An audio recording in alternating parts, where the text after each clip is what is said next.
Don't fence me in. I have straddled the jagged chasm between my true inner nature and my constricting outer landscape most of my life. I was raised in a conventional home with conventional parents doing conventional things.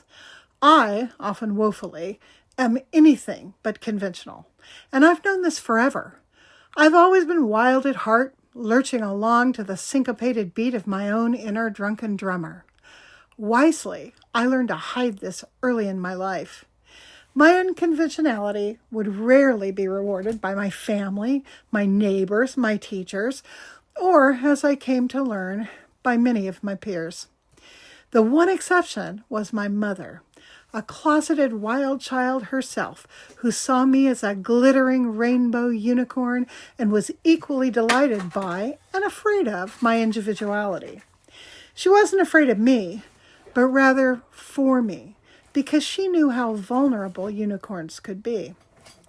The neighborhood mothers, the ones who paid attention anyhow, could sense my unconventionality like a faint miasma cloying the air around me. A few never seemed to notice, like Stacy's mom. She was a beautiful, dark-haired lush who spent her days in a Hawaiian print bikini, tanning by their pool with a vodka and squirt in one hand and a cigarette in the other. They moved away when I was 7.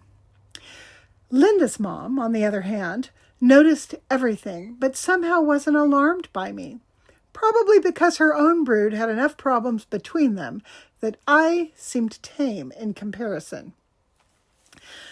While I spent most of my playtime with Stacy or Linda, there were a few other girls, Valerie, Laura, Nancy, whom I'd visit from time to time. I remember shocking the crap out of Laura's mother one afternoon when we were supposed to be quietly playing Barbies. My restrictive father didn't allow me to have Barbies, nor any of their tiny accoutrements. But every other girl on the block had scads of them.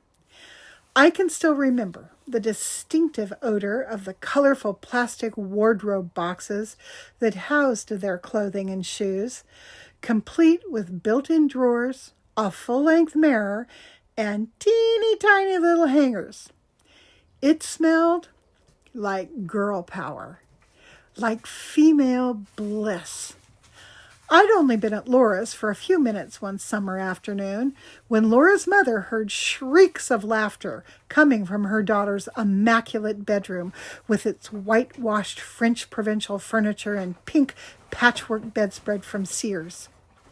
It was supposed to look like a pieced quilt, but revealed subterfuge when you looked closely and noticed that all the little gingham and calico squares had actually been printed on the fabric.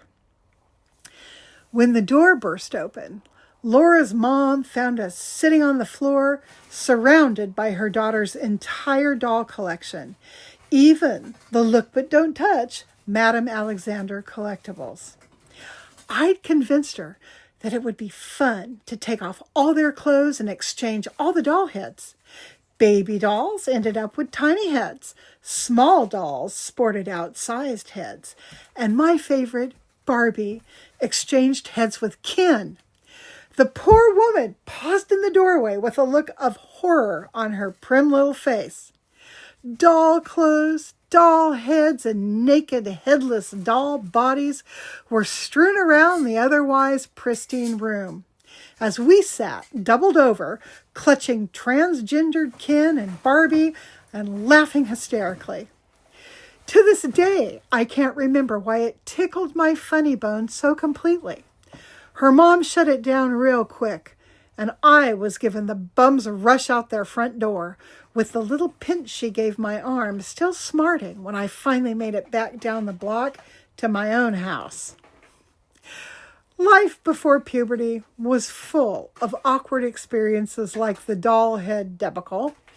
I chafed against the ordinary because the extraordinary was so much more fun. Unfettered creative activities soothed my neurodivergent brain, bound as it was by a plethora of learning disorders, thanks to my noggin's lazy corpus callosum and wonky cross-dominance.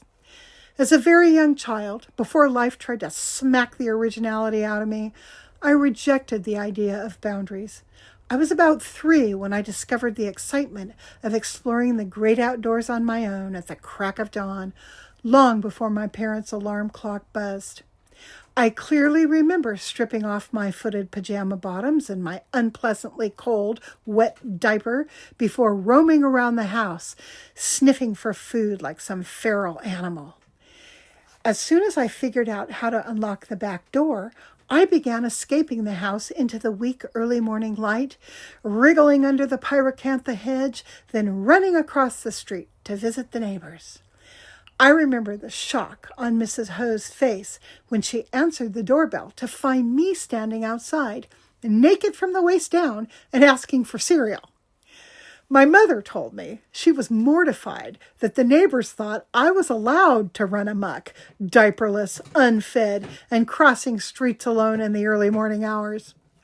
After this happened another time or two, my father decided it was time to fix my wagon but good.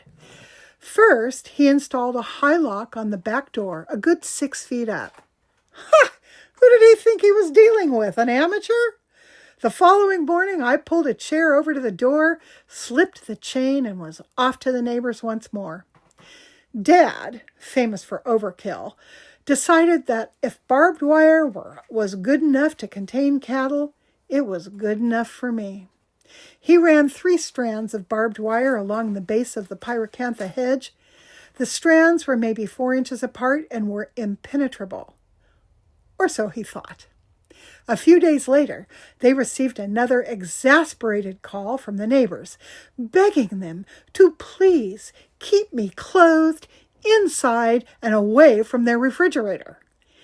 It took my mom's superior problem-solving skills to finally figure out how I escaped. That brilliant woman shushed my dad's scolding and praised me for being such a smart and talented little girl, the most smartest in the whole world. And would I please show her how I got out of the yard? Daddy, she told him with mock sternness, you go inside. This is my secret with Cheryl, winking at me conspiratorially. I fell for it like a lead balloon, showing my mother how I could use a couple of sticks to prop open the barbed wire, just enough to allow me to shimmy unscathed between their dangerous strands. By that evening, my father had installed keyed deadbolts on all 3 exterior doors. My mother enjoyed telling this story, finishing it with an account of me perched atop my plastic hobby horse, dressed in a frilly one-piece sunsuit, accessorized with a matching red cowboy hat and boots, rocking to and fro with gusto and singing "Don't Fence Me In" at the top of my little voice. Many years later, just a few years before she died, Mom gave me a small decorative pillow with the sentence, "Don't fence me in," embroidered on it. She couldn't protect me from the world's harshest criticisms, but she found ways to support my strange and unusual soul throughout our entire lives together. Thanks, Mom.